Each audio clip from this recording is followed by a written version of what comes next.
एक बार भगवान बुद्ध जेतवन विहार में रह रहे थे।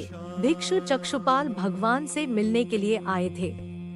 उनके आगमन के साथ उनकी दिनचर्या, व्यवहार और गुणों की चर्चा भी हुई। भिक्षु चक्षुपाल अंधे थे। एक दिन विहार के कुछ भिक्षुओं ने कुछ मरे हुए कीड़ों को चक्षुपाल की कुटी के बाहर पाया और उन्होंने चक्षुपाल की निंदा करनी शुरू कर दी कि उन्होंने इन जीवित प्राणियों की हत्या की। भगवान बुद्ध ने निंदा कर रहे उन भिक्षुओं को बुलाया और पूछा कि क्या तुमने भिक्षु को कीड़े मारते हुए देखा है? उन्होंने उत्तर दिया नहीं।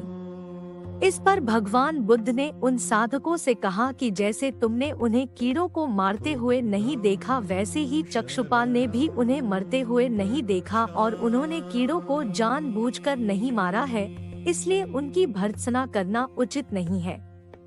भिक्षुओं ने इसके बाद पूछा कि चक्षुपाल अंधे क्यों हैं?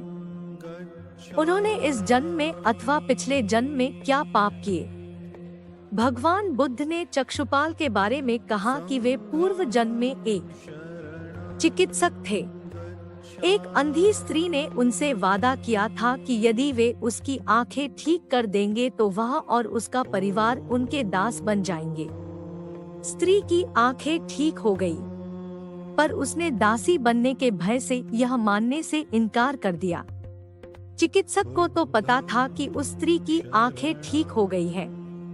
वह झूठ बोल रही है। उसे सबक सिखाने के लिए या बदला लेने के लिए चक्षुपाल ने दूसरी दवा दी। उस दवा से महिला फिर अंधी हो गई। वह कितना ही रोई पीटी, लेकिन चक्षुपाल जरा भी नहीं पसीजा। इस पाप के फलस्वरूप अगले जन्म में चिकित्सक को अंधा बनना पड़ा। इस तरह की और भी कहानी सुनने के लिए 365 दिन देखे चैनल को सब्सक्राइब करें।